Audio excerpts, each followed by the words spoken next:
think we'll touch upon maybe a couple points from the past podcast and touch upon some of the recent videos you launched. And so recently you kind of did like a top 5 scams 2023 for Phuket.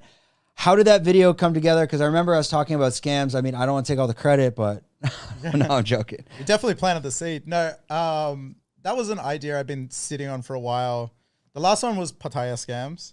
And that video is one of my like real best performing like evergreen videos. It's like every day minimum 1,000 views every single day. And it sort of fluctuates, sometimes more, sometimes less. So I wanted to do something like that wouldn't compete with that. Because if I do another Pattaya Scams video, then I might just block that one. And these are all these little like nuances with the algorithm that no one has the right answers to. So coming here to Phuket was the perfect opportunity to do a Phuket Scams one. And I got a Bangkok one mentally lined up that I wanted to in the future, but I kind of want to space them out because I wasn't sure if that Phuket one would actually kill my Pattaya one. And I don't think so because it's geolocated. Yeah. No, I think you're creating a series at that point. That's the plan. Right. Because my Pattaya one's like coming up to 1 million views, which is really cool. This one flew. It's at like, I think 400K now really quickly. Do you think that like at that level, like, holy shit, this is clicking? So we're going to cut in a second. I'm going to need a little bit of a wobbly pop, a little social lubricant coming up. But just, does that not just open the door? Like, why don't I just go to every city in Thailand, Kanachiburi scams, Chiang Mai scams? And if those are banging out 1 million views, I mean, is that not the logical move? Yes and no. Like it's a great short-term plan, but I'm playing the long game, and it's like, I want people to watch my regular vlogs. Because that's what I want to do. I don't want my channel to be shaped around the content that I have to do to please an audience. I want to make what I want to make, and if people watch, great.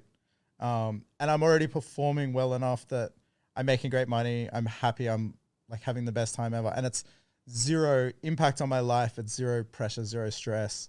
So while it is really tempting to chase the money and the views of that, it's not a long-term sustainable plan. And if people subscribe to you just to watch that when you're not doing that, they're like, why would I want to watch you sit on a beach and drink a beer at sunset?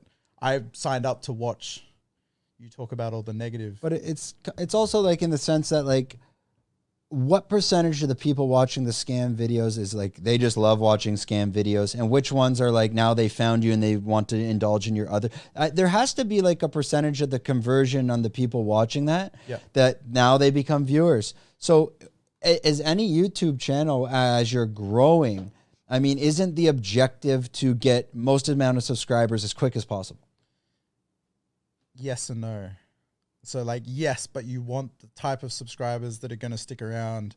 The conversion rate on a scams video is actually surprisingly low. Okay. Well, I did get a boost in audience, but they're kind of one-off videos that people watch. Like I've watched scam videos myself. Like I watched, I don't remember what country it was in, maybe India, and this guy was riding a camel, and it's like this really long form video of this guy getting like scammed out on a camel ride. And I watched the whole thing, and I was like, it was a great video, and I really enjoyed it. But I had no interest in watching anything else of his after. It was like the topic was so strong that's why I watched that video. But there is a percentage of people, like I did get still got a good pickup, and then people will watch your older videos and stuff. So there is that, but if you get people that just subscribe for that and they don't watch your normal stuff, then it actually ends up hurting you. Well, I guess like, yeah, because then you get these channels where they primarily like prank, let's call them prank channels. I mean, I guess prank channels, scam channels, pranks, there's more variety. How many scams are there in a city, right? Yeah. For pranks, you can be creative for days, but it's the same thing. Like once you're a prank channel, you're a prank channel. Once you're a scam channel, you're a scam channel. And if you're doing that every week, you don't want to be kind of, in that pigeonhole. Yeah. And if like the people aren't watching, then your click-through rate suffers, right? Right. So that's the very first metric that YouTube looks at is like, does your loyal following watch the video, right? Your core supporters, because if they don't watch your video, then YouTube thinks, well, the video is shit, right? If you're like most loyal fans don't watch it, no one's going to want to see it. So if your click-through rate's low, and this is why like, people do things like sub for sub and like, you know, you can join groups. But that's just manipulation.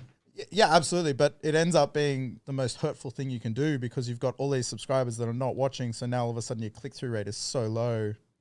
Yeah, you cannot manipulate I used to do a black hat SEO back in like 2008. And that's the biggest thing. The algorithms catch up to manipulation. So I'm talking at website algo manipulation. Yeah. If you enjoyed this content, we're doing 5 clips like this a week. If you want to watch the full podcast, click here.